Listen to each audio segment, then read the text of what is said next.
Good morning guys. तो फिर एक बार आपका हमारे वीडियो में स्वागत है। मग मी मस्तपैकी उठलं, माझं आवरून घेतलं आणि चहापोळी खाल्ली आणि मी इथे आमच्या मनाला पिंकी पिंकी करून टाकलं होतं सगळं. आणि तो बघा कसं करत होता, उसको शरम आ रही थी गाइस. मग सगळा टाइमपास झाल्यानंतर उठले आणि फ्रीज वगैरे आवरून घेतलं मस्तपैकी, कारण आता दिवाळी मग साफसफाई तर झालीच पाहिजे. मम्मी आणि मी आम्ही दोघांना हॉल वगैरे आवरत होतो आणि हा म्हणे बघा तिथे चढून गेला. तिथे चढल्यावर पण त्यांनी इतके उद्योग केले. एकदा तर पडून चालला होता, पण दरवाजाचा सपोर्ट असल्यामुळे तो वाचला.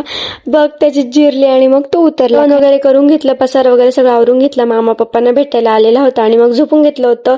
आणि फायनली माझी गुड इव्हिनिंग झालेली आहे. उठलेलो आहोत आम्ही आता आणि उठल्या उठल्या बरोबर लगेच मम्मीने परत कामाला लावलेलं आहे आम्हाला.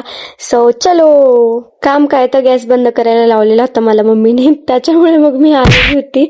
आणि मग परत ना आमच्या दोघांची मस्ती चालू झाली. जिथं चुकी त्याची असते तिथं मीच मार खाऊन घेते. आणि अशी पण मस्ती करत असतो ना, तर मी त्याला मारायच्या ऐवजी ना मीच जास्त मार खाऊन घेते.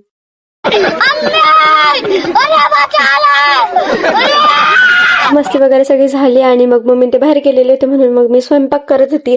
आणि आजच्या मेन्यू मध्ये होती छोलेची भाजी. ड्रायव्हरला डबा द्यायचा होता, त्याच्यामुळे मग मला स्वयंपाक करावा लागणार होता, कारण मम्मीने त्यांना यायला वेळ होता. आणि इथे छोलेची भाजी, पोळी आणि भात पण रेडी झालेला आहे.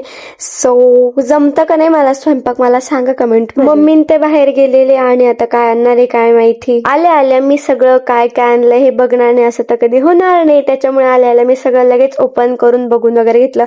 पण माझ्यासाठी त्याच्यात काहीच नव्हतं, त्याच्यामुळे मग मी नाराज झाले. माझा न्यू चष्मा कसा दिसतो हे मला नक्की कमेंट मध्ये सांगा. पहिला वाला छान होता की हा वाला छान आहे हे पण मला सांगा.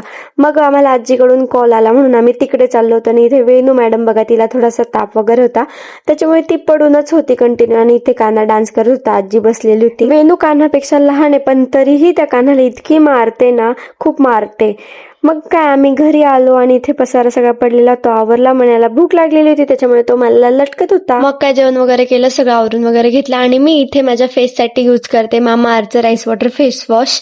आणि तुम्ही पण यूज करा, मला रिझल्ट जाणवलेला आहे. तुम्ही पण यूज करा, मी इथे प्रोडक्ट डिस्क्रिप्शन मध्ये देऊन देईल, तुम्ही पण बाय करा. तर आता इथे ऋतुराज व्हॉइस ओव्हर देतोय.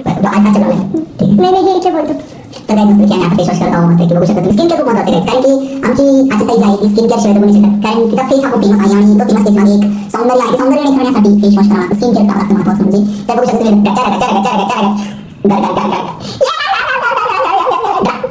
इकडून तिकडे नुसतं पोचा होतं, नुसतं एकदम पोता सिमेंट वगैरे लेप वगैरे पोता ना, ते भिंती होतं असं वेगळं असं बघू शकता तुम्ही.